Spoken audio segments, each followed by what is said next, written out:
well, I've retired, and I see that your favorite receptionist retired. If you need somebody a couple days a week, I might be able to help you. And it was like, oh my God. So here was a person who couldn't say the word dentist, yes. now got to go work for a dentist. And so to go back to your question, she, over the course of our tapping together, it started to come out on the surface. And she talked about being afraid of the dentist coming near her and coming towards her mouth and all of that. And so, gradually, as she was totally calm, it was much easier for her, first of all, to have this stuff come up to the surface and then to tap on it. Yeah, well, I had a similar patient needed to get shots, and so she had this, well, she needed actually to get blood drawn. She needed some medical procedures, and she hadn't had it done in like 20 years. And so I used hypnosis, regressed, and turned out the first time she ever had a phobia of a needle was a dentist putting a needle in her mouth, and it turned out the needle was a symbol for a penis. Oh, sure. Yeah, sexual abuse, which is common. Was it 1 out of 4 women are sexually abused in this country? Very high percentage, yes. Yeah. All right. What else should we know about this technique? I mean, obviously, you've had some incredible success. Do you teach, let's say, like the children to do it for themselves when you're not around? Do you teach your patients to do it? Yes, absolutely. I do a lot of trainings, and in fact, I'm starting to do trainings for parents and kids. And what's wonderful is if the parents are willing to tap with the children. And in fact, there's a procedure called the personal peace technique. And the idea of that is that if every night before the child goes to bed, if the parent says to the kid, what happened to you today that bothered you?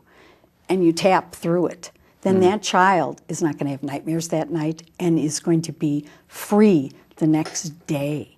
And I can't tell you, and I'm sure you've had this experience, where somebody is in their 50s, 60s, 70 years old, and they're still crying about something that their third grade teacher did to them. Or they have no recollection. It's in the unconscious, influencing their attitudes and behaviors and mood, etc. But imagine if we got to the kid right in the moment when something awful happened to them in school, and that could be evened out immediately. How long does it take to train a parent? It depends on how receptive they are to being trained, because the technique itself is actually deceptively simple. I can teach a 4-year-old how to tap in 5 minutes. And of course, I've done training.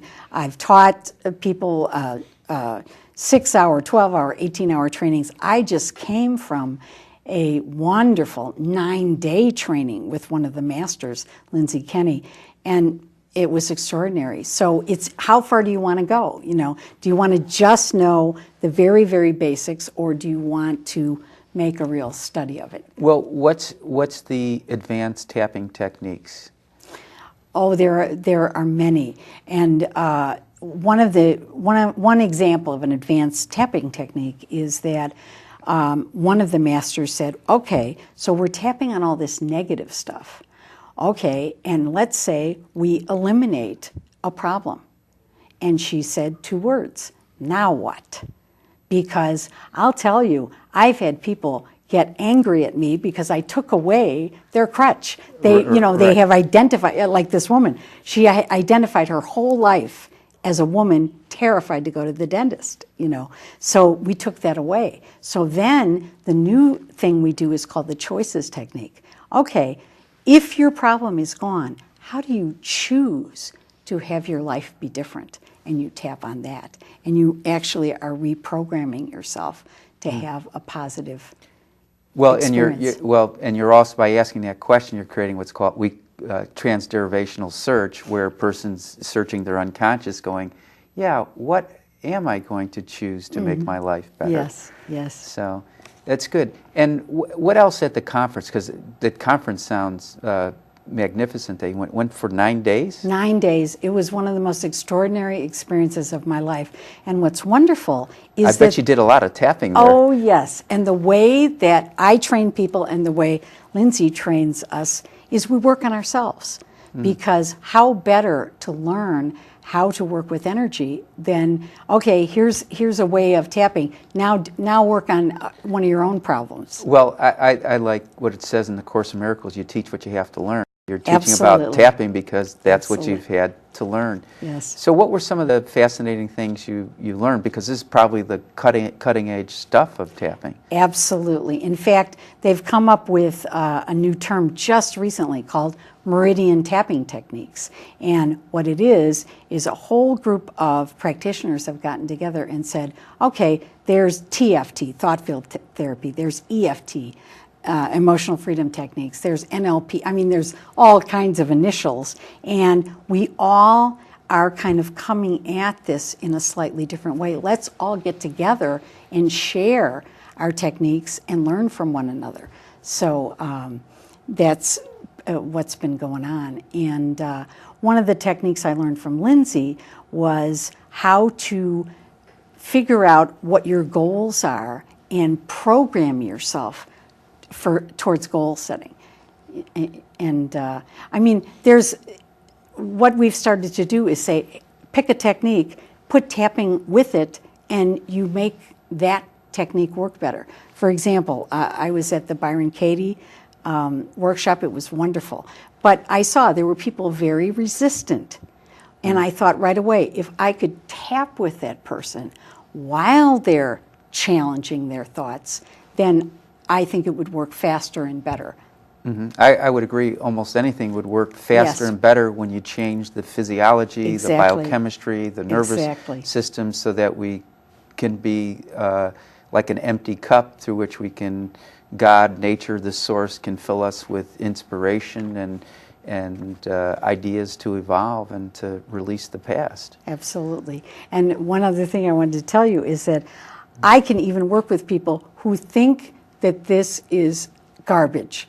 I had a man come to me who had a lifelong problem with claustrophobia. He thought I was a witch doctor.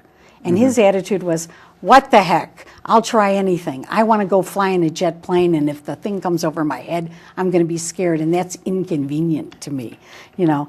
And I taught him how to tap, and I said, at the end of this session, if this works, I should be able to sit you in a little tiny dark room, and you'll be fine. And he said, yeah, right.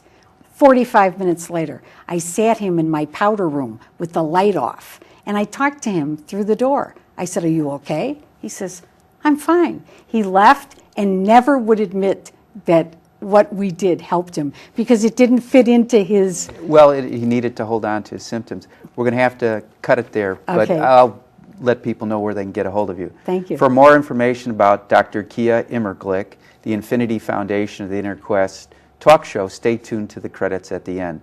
Until next time, wish you good health, good spirits, and good fortune. Thank you, Kiya. Thank you very much. very It was a pleasure. Yeah.